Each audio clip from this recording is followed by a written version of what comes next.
Pero que sí hubo alguna persona que cinco sentidos que estuviera esperando que Casper hiciera algo, pues Casper no puede anunciar nada. Mira, la lógica de estas reuniones de consejo son las siguientes.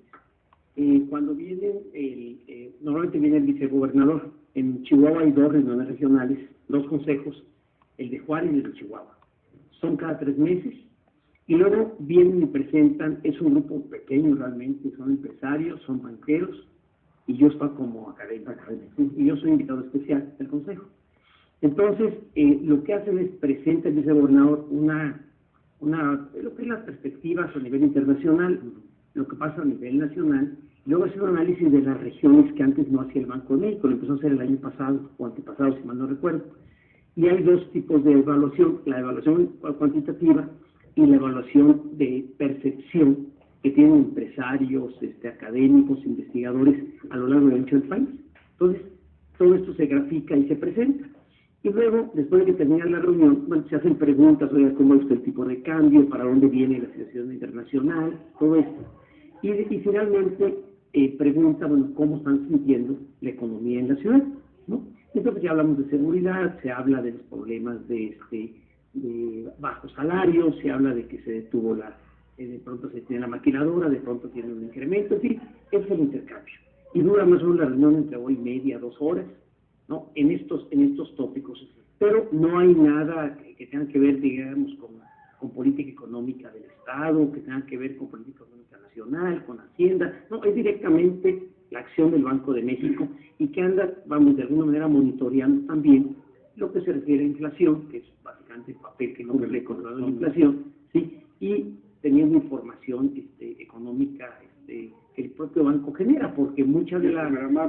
Sí, porque en general la información económica la genera más bien INEGI, ¿no? Y el banco la respalda con lo que tiene que ver con la parte monetaria y crediticia. De tal manera que, resulta interesante las reuniones.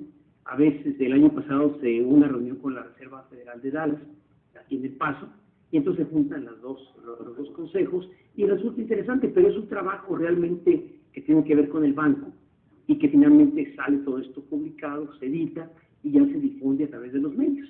Esa es básicamente la dinámica del consejo. Sí, porque lo que el gobernador Casper vino a decirnos era más o menos arriba, ¿no? Es decir, que podríamos estar peor, pero no estamos tan bien.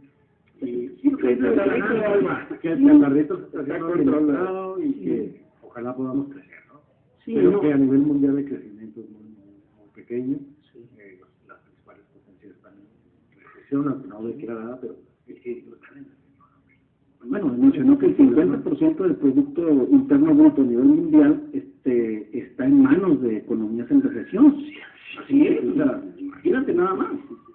Sí, ahí vale la pena escuchar lo que es la información macroeconómica que el banco tiene. Y déjenme decirles una cosa que nos tocó ver el año pasado.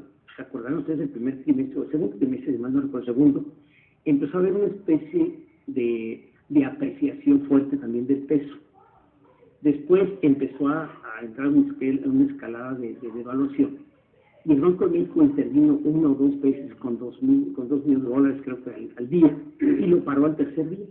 Entonces le preguntamos por qué. Dijo, porque las señales internacionales eran no meterle dinero. Entonces detectaron que los países con mayor bronca no le estaban metiendo. Dijo, tampoco nosotros nos vamos a caer en la tentación de estar metiendo dólares para equilibrar la moneda. Hay que saber equilibrar sola. Pero Argentina sí lo hizo. Sí. Y Argentina es hora que no se recupera de esta mala decisión de política monetaria que tomó. Claro, ¿no? Y ahorita en nivel internacional Argentina está mencionando que es una economía ficticia, ¿no? Directamente por esa. Eso es la culpa al puerto, la vieja esa. pero dicen que como hay un Dios, que todo lo ve y que además designó al Papa, es muy probable que haya una recuperación divina. ¿En serio? Que Perú gane en el Mundial el año que entra. No, los militares tomaron muy mala decisión económica el año pasado y entonces ahora que no se recuperan. Andaban mal, pero ahora andan más que mal, ¿no? Por eso el cacharro del presidente Sí, entonces por eso conviene, vamos a estar escuchando también el Banco de México, y con todo el que han hecho esfuerzos para reducir la inflación, somos el segundo país con más alta inflación de los países de la OCDE, ¿sí? y que son una buena cantidad de Pero países. aquí hay una de las preguntas que a final de cuentas nunca quiso atorarle, ¿no? Una fue la del IVA, que ya no quiso mencionar nada. El asunto es que en términos macroeconómicos, muchas de las condiciones del país se ven medianamente bien. Sí, okay. Pero a nivel macroeconómico, desafortunadamente, el poder adquisitivo de los mexicanos ha venido en práctica una caída libre totalmente. La cuestión de los intereses también ha estado variando altísimo. No bajaron la tasa de interés. Es el único o de los pocos países donde los bancos ganan sin prestar. Sí, nos cobran hasta, ya prestó la tecla del cagueo, ya le vamos a cobrar un billete. Sí. O sea, creo que esas son las partes que haría falta mencionar, ¿no? Y en ese sentido, ¿cuál sería el papel que jugarían tanto el Banco de México, que es el que manejaría estos asuntos a nivel macro, con la Secretaría de Hacienda, que al final de cuentas es la que manejaría más estos asuntos que tienen que ver con aspectos microeconómicos? Lo que pasa es que la tasa de interés la regula el Banco de México, y él está regulando la inflación. Entonces, si no ha podido regular la inflación, intentó hacerlo en las últimas fechas, bajando la tasa de interés. Yo insistía que bajar la tasa de interés de referencia de 4.5 a 4, si esto no se veía reflejada en la reducción de tasas de interés hacia los cuentavientes, hacia, digamos, sobre todo a los tarjetas de crédito o hacia las inversiones, no, lo único que iba a hacer es darle a ganar más a los bancos. La bajaron, y lo curioso es que hoy tenemos más inversión extranjera porque la tasa de interés actual en México es 3.4 puntos porcentuales mayor que en Estados Unidos. Entonces, está en una cantidad de capital especulativo que ya que se les ocurre, se van, y aquí no hay problema. El banco dice, espérate, detén esto.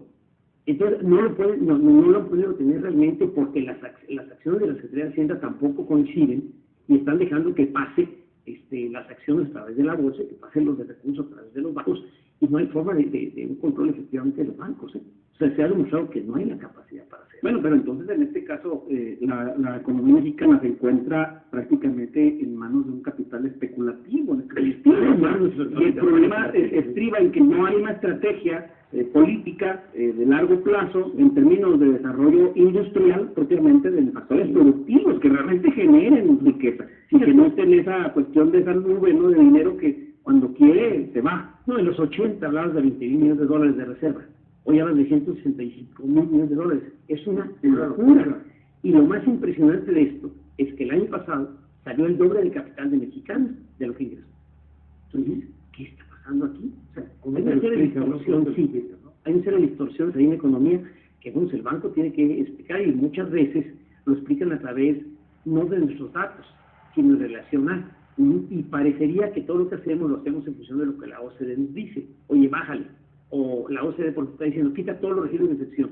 Espérate, si en este país somos desiguales, las regiones son desiguales, no puedes de pronto a todo el mundo ponerle IVA al mismo rango. Las fronteras compiten de una manera distinta, pero insisten en estar emparentados con todas las políticas internacionales. Yo creo que las mismas políticas que tienen en la zona a Italia, España, Chipre es la última política, ¿no? Porque Irlanda, pero además esa persistencia es admirable en cierto sentido, ¿no? Ya está demostrado en los hechos que estas políticas de austeridad y de reforma no resuelven nada, pero no solo eso, sino que agravan la situación, ¿no? Sí, y luego eso es un problema de mala distribución del ingreso. Sí, la realidad con eso, ¿no? Sí, no hemos logrado hacer un esquema redistributivo, imposible. Sí, claro, incluso ahora podemos observar que el salario mínimo de los trabajadores mexicanos es mucho menor incluso que al chino, en este momento ya. Pero no hemos recuperado los empleos que se han perdido precisamente cuando antaño, que era a la inversa. O sea, ¿qué está pasando en este caso, no? Con esa... Tenemos una presión del tipo de cambio y aparte no tenemos recuperación de la economía. Claro. Esas son las cosas. Vamos a ir a los anuncios, regresamos. Una pausa, ya volvemos. Hilo Directo, la fina ironía. Síganos en hilodirecto.com.mx. Radionet 1490, con la mejor información.